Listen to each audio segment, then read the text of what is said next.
সবাইকে আন্তরিকভাবে স্বাগত। যে যেখান থেকে আমার এই ভিডিও দেখছেন সবার জন্য অনেক অনেক শ্রদ্ধা, সম্মান এবং শুভকামনা। আজকের ভিডিওতে আমি যেটাই আলোচনা করব, বাংলাদেশের সেনাপ্রধান ওয়াকারুজ্জামান সাহেব স্যার। আজকের ভিডিওতে আমি আপনাকে নিয়ে এমন কিছু কথা আলোচনা করব, তুলে ধরব, হয়তো আপনার ভালো লাগবে না, আমারও আলোচনা করতে মন চায়নি, কিন্তু আলোচনা করতে আজকে বাধ্য হচ্ছি। কারণ আপনাকে আমিও জানি আপনি একজন শিক্ষিত মানুষ, ভদ্র মানুষ, সৎ মানুষ, কিন্তু আজকের ভিডিওতে আপনার সম্পর্কে এমন কিছু কথা আলোচনা করতে হবে, আমাকে আলোচনা করব যেটা আমার নিজের মনেও ভালো লাগবে না। তার আগে আমার যারা দর্শক তাদেরকে বলবো যে আমার মুকুল স্যার ইউটিউব চ্যানেলটি যারা এখনও সাবস্ক্রাইব করেননি, প্লিজ বিনীত অনুরোধ রইল আমার চ্যানেলটি সাবস্ক্রাইব করে বেল নোটিফিকেশনটি অল করে রাখবেন, যাতে আমার সমস্ত নোটিফিকেশান আপনার কাছে পৌঁছে যায়। বাংলাদেশে 5ই আগস্ট ছাত্র জনতার আন্দোলনে শেষমেশ বাংলাদেশের সেনাবাহিনী বলুন আর বাংলাদেশের নিরাপত্তা রক্ষী বাহিনীরাই বলুন, শেখ হাসিনাকে তারা নিজ দায়িত্বে হেলিকপ্টার করে ভারতবর্ষে পৌঁছে দেয় 5ই আগস্ট। তারপর থেকে শেখ হাসিনা ভারতেই আছেন। তারপর থেকে 4 মাস পার হয়ে গেল বাংলাদেশে। আজকে ডিসেম্বরের প্রায় লাস্ট পর্যায়ে, আজকে আমি যখন ভিডিওটি করছি, বাংলাদেশ জুড়ে নিরাপত্তাহীনতা, আইন শৃঙ্খলার অবনতি, চূড়ান্ত অবনতি, শুধু অবনতি নয়, সংখ্যালঘুদের নিরাপত্তা নেই, বাংলাদেশের সাধারণ মানুষের নিরাপত্তা নেই, কর্মহারা বহু মানুষ, রোজগার নেই, অর্থ নেই, জিনিসপত্রের দাম আকাশ ছোঁয়া। সাজানো গোছানো একটা সুন্দর বাংলাদেশ, সেই বাংলাদেশ আজকে মানে একেবারে খাদের কিনারায় দাঁড়িয়ে, ধ্বংসের কিনারায় দাঁড়িয়ে। এর জন্য দায়ী কে? অনেককেই দায়ী করা যেতে পারে। কেউ বলবেন শেখ হাসিনা, কেউ বলবেন এর ওর নাম করবেন, শেখ হাসিনা ভুল করেছে, অমুক করেছে। কিন্তু শেখ হাসিনার যে বাংলাদেশের উন্নয়নে তার যে অবদান, সেটা কি অস্বীকার করা যাবে? শেখ হাসিনার কি কোনো ভুল নেই? অবশ্যই আছে। প্রত্যেকটি রাজনৈতিক দলের কোনো না কোনো ভুল থাকে, ত্রুটি থাকে, এটা থাকবেই। কিন্তু শেখ হাসিনা বাংলাদেশের আজকের এই উন্নয়নের জায়গায় নিয়ে যেতে তার যে অবদান, সেটাকে আমরা কেউ অস্বীকার করতে পারি? বাংলাদেশের কোনো মানুষ আপনারা অস্বীকার করতে পারেন?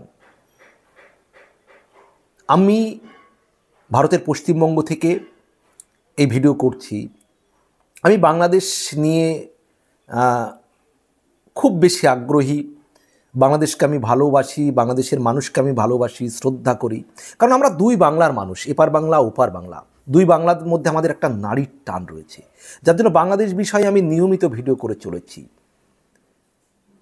বাংলাদেশের যারা মুক্তিযুদ্ধের চেতনায় বিশ্বাস করে, যারা 1971 সালের স্বাধীনতায় বিশ্বাস করে, তারা আমাদের ভারতীয়দের বন্ধু। যারা 71-এর স্বাধীনতায় বিশ্বাস করে, যারা 71-এর মুক্তিযুদ্ধের চেতনায় বিশ্বাস করে, যারা বঙ্গবন্ধুকে সম্মান করে, শ্রদ্ধা করে, যার জন্য তো 1971 সালে বাংলাদেশের 1 থেকে 2 কোটি মানুষকে ভারত সরকার আশ্রয় দিয়েছিল। তৎকালীন ভারতের প্রধানমন্ত্রী ইন্দিরা গান্ধী বাংলাদেশের মুক্তিযুদ্ধকে সরাসরি সমর্থন জানিয়ে ভারতের সৈন্য পাঠিয়েছিলেন। ইন্দিরা গান্ধী বাংলাদেশের পক্ষে যুদ্ধ করতে, পাকিস্তানি আর্মির বিরুদ্ধে। ভারতের আর্মি যুদ্ধ করেছিল পাকিস্তান আর্মির বিরুদ্ধে, বাংলাদেশের মুক্তিযুদ্ধের পক্ষে 1971 সালে। কয়েক হাজার ভারতীয় সৈন্য শহীদ হয়েছিল। বাংলাদেশের প্রায় 30 লক্ষ মুক্তিযোদ্ধাদের প্রাণের বিনিময়ে বাংলাদেশ স্বাধীন হয়। ভারতীয় কয়েক হাজার সৈন্য প্রাণ দিয়েছিল এই বাংলাদেশের স্বাধীনতার জন্য। প্রায় 2 লক্ষ বাংলাদেশি মা বোনেদের ইজ্জত চলে যায় এত রক্তের বিনিময়ে। এত লড়াই সংগ্রামের মধ্যে যে বাংলাদেশ স্বাধীন হয়েছে, আজকে বাংলাদেশের এই ছাত্ররা, এই সমন্বয়করা, হটকারী নাবালক, ইসড়ে পাকা সমন্বয়ক, তারা কি বলছে যে বাংলাদেশ স্বাধীন হওয়ার পরে, 1971 সালে স্বাধীন হওয়ার পরে, স্বাধীনতার পরে 1972 সালের যে সংবিধান, সেই সংবিধানকে মুজিববাদী সংবিধান আখ্যা দিয়ে তারা নাকি এই সংবিধানকে কবর দেবে। তারা অলরেডি বলেছে 1971কে তারা রিসেট মারতে চায়। রিসেট একটি প্রযুক্তি সঙ্গে সম্পৃক্ত একটি শব্দ। রিসেট মারা অর্থাৎ অতীত সব কিছু মুছে ফেলা, ডেস্ট্রয় করে ফেলা, ধ্বংস করে ফেলা, এর আগেই বলেছে। এবং এই ডক্টর ইউনূস একজন শিক্ষিত মানুষ হয়ে তিনি মুক্তিযুদ্ধের চেতনায় যারা বিশ্বাসী তাদের উপরে যে অন্যায় অত্যাচার হচ্ছে, বাংলাদেশের সংখ্যালঘুদের উপরে যে অন্যায় অত্যাচার হচ্ছে, তিনি মজা দেখছেন। ডক্টর ইউনূস সাহেব তিনি নাকি আবার শান্তিতে নোবেল পেয়েছেন। ভাবতেই একটা কেমন লাগে, বিস্মিত। তিনি কোন জায়গায় কি শান্তি প্রতিষ্ঠা করেছেন যে তিনি নোবেল পেয়েছেন? আজকে বাংলাদেশের সমন্বয়করা, এই হটকারী নাবালক সমন্বয়করা, তারা বলছে 31শে ডিসেম্বর তারা যে মানে বিপ্লবের কি ঘোষণা দেবে, তারা নাকি এখন এমনও হতে পারে বিপ্লবী সরকার গঠন করবে 31শে ডিসেম্বর, মুজিববাদী সংবিধানকে তারা কবর দেবে, এইরকম ভাষা ইউজ করছে। অথচ সেনাবাহিনীর প্রধান সেনাবাহিনীর প্রধান ওয়াকারুজ্জামান সাহেব, স্যার আপনাকে সম্মান করি, কারণ আপনি ভদ্র মানুষ, শিক্ষিত মানুষ। আপনি কি পারতেন না, আপনার সেনাবাহিনী কি পারতো না? 5ই আগস্ট শেখ হাসিনার পতন ঘটলো, তার দুদিন আগে থেকে সেনাবাহিনীর যে ভূমিকা এই বাংলাদেশটিকে অস্থিরতার হাত থেকে রক্ষা করতে, যে পরিস্থিতি হয়েছিল বাংলাদেশের চাইতে বড় বড় আন্দোলন হয়েছে, আপনারা ট্রাকল দিতে পারতেন না? আপনাদের দায়িত্ব কি ছিল? একটা দেশকে রক্ষা করা। সেনাবাহিনীর দায়িত্ব একটা দেশকে রক্ষা করা।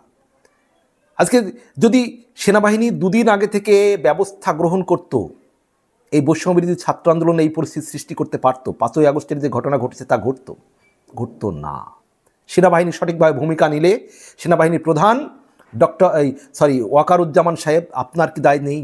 আপনি সেই সেনাবাহিনীর প্রধান হিসেবে সেনাবাহিনী আজকে সঠিক ভূমিকা নিলে 5ই আগস্টের এই ঘটনা ঘটতো না। আর তারপরেও আপনি যখন সাংবাদিক সম্মেলন করলেন, আপনি বললেন যে বাংলাদেশের মানুষের জান মাল নিরাপত্তার দায়িত্ব আপনার, এবং শেখ হাসিনা ম্যাডাম পদত্যাগ করেছে, এই কথা আপনি বললেন। আপনি বাংলাদেশের মানুষের দায়িত্ব নিলেন। তা আপনি তো পারতেন, আপনি দায়িত্ব নিয়ে একটা সময় দিয়ে 3 মাস 4 মাসের মধ্যে একটা সুন্দর নিরপেক্ষ নির্বাচন করিয়ে দিতে।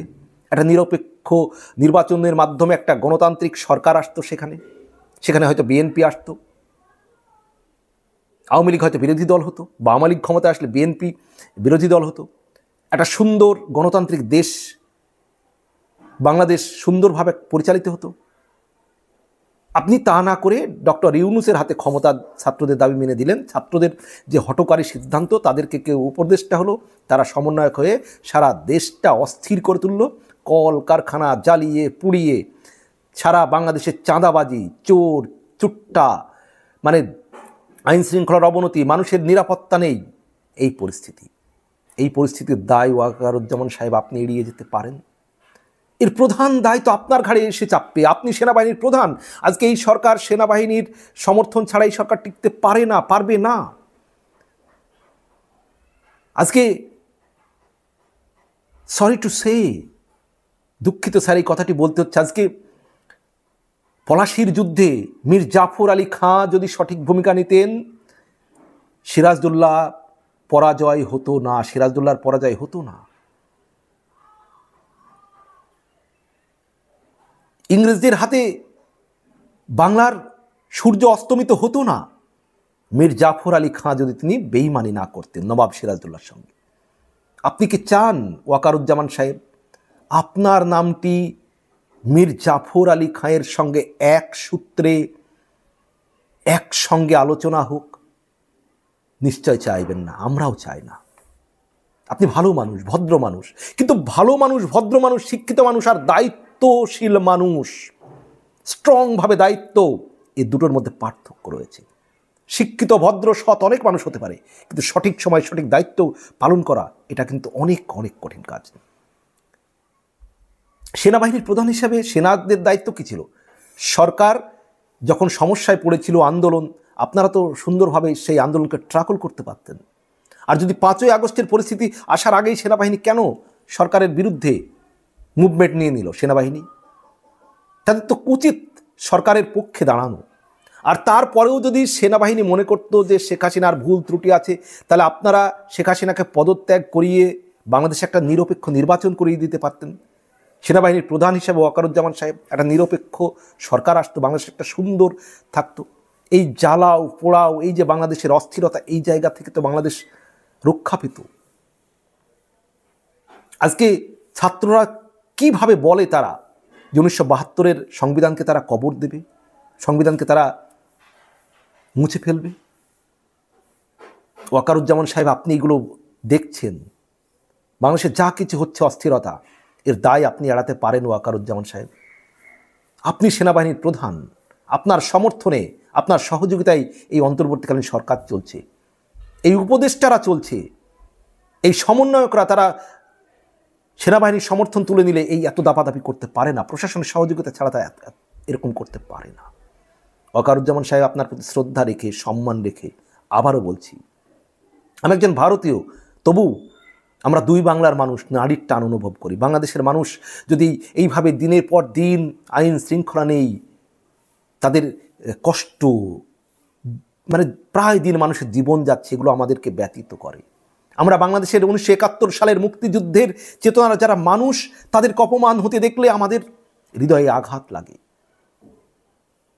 1971 সালে আমার জন্ম হয়নি, অনেক পরে আমার জন্ম, কিন্তু বাংলাদেশের স্বাধীনতার ইতিহাস যে আমি যেটা পড়েছি, মুক্তিযোদ্ধাদের যে ইতিহাস পড়েছি, শ্রদ্ধায় মাথা নত হয়ে যায় সেই মুক্তিযোদ্ধাদের প্রতি।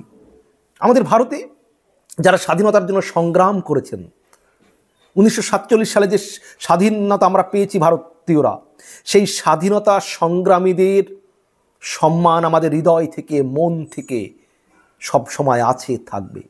সেই স্বাধীনতা সংগ্রামীদের কথা শুনলেই আমাদের শ্রদ্ধায় মাথা নত হয়ে যায়। এটাই তো একটা দেশের হওয়া উচিত।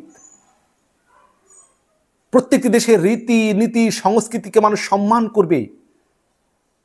যারা দেশের জন্য অবদান রেখে গিয়েছেন, বঙ্গবন্ধু শেখ মুজিবুর রহমান, তার প্রতি বাংলাদেশ শ্রদ্ধাশীল হবে, বাংলাদেশের মুক্তিযোদ্ধাদের প্রতি অন্তর থেকে শ্রদ্ধাশীল হবে বাংলাদেশের মানুষ।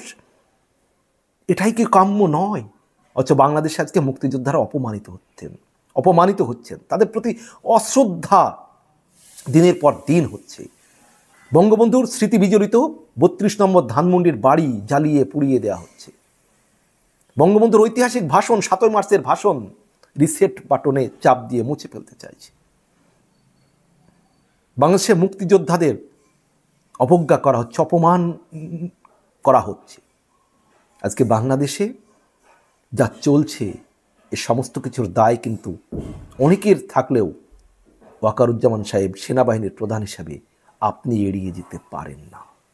ইতিহাস আপনাকে কিভাবে স্মরণ করবে সেটা কিন্তু আপনাকে প্রমাণ করতে হবে। এখনও আপনার হাতে কিন্তু লাটায় রয়েছে, ঘড়িটা টান মারুন, নাহলে ঘড়ি কিন্তু ছিঁড়ে যাবে। এই ছাত্ররা যদি বিপ্লবী সরকার গঠন করে রাষ্ট্রপতিকে সরিয়ে আপনাকে যদি সেনাবাহিনী প্রধান থেকে সরিয়ে দেয়, আর কিন্তু বাংলাদেশ সঠিক জায়গায় আসার সম্ভাবনা খুব কাছাকাছি সময়ের মধ্যে আর আসবে না। বাংলাদেশ একটা অন্য পথে চলে যাবে। তাই আপনার হাতে এখনও লাটায় আছে ওয়াকারুজ্জামান সাহেব। ভাবুন, বুঝুন, সিদ্ধান্ত নিন। দায়িত্ব আপনার অনেক গুরু দায়িত্ব রয়েছে, বড় দায়িত্ব রয়েছে। কঠিন কঠোর ডিসিশন নিন বাংলাদেশটাকে সুন্দর করার জন্য। এই হঠকারী সমন্বয়ক, এই যে ডক্টর ইউনূস, যার বাংলাদেশের জন্য কোনো অবদান নেই, তার হাতে বাংলাদেশটিকে ছেড়ে দিয়ে, সমন্বয়ক হঠকারীদের হাতে ছেড়ে দিয়ে, এই উপদেষ্টা, অনভিজ্ঞ উপদেষ্টাদের হাতে ছেড়ে দিয়ে নিশ্চিন্তে বাংলাদেশটিকে যদি ধ্বংস হতে দেন ওয়াকারুজ্জামান সাহেব, ইতিহাস আপনাকে ক্ষমা করবে কি, সে প্রশ্ন আমি রাখলাম। বাকি আপনারা যারা ভিডিওটা আমার দেখছেন, জানাবেন স্যার, ম্যাডাম, বোন, ভাই, বন্ধু, আপনাদের কি মতামত কমেন্ট বক্সে জানাবেন, বিনীত অনুরোধ রইল। সেই সঙ্গে আবার অনুরোধ, আমার মুকুল স্যার ইউটিউব চ্যানেলটি সাবস্ক্রাইব করে বেল আইকনটি অন করে রাখবেন, অল করে রাখবেন, যাতে সমস্ত নোটিফিকেশান আপনাদের কাছে পৌঁছে যায়। ভালো থাকবেন, সুস্থ থাকবেন। সবার জন্য অনেক অনেক শ্রদ্ধা, সম্মান এবং অন্তর থেকে সবার জন্য শুভকামনা। সবাই সুস্থ থাকবেন, ভালো থাকবেন।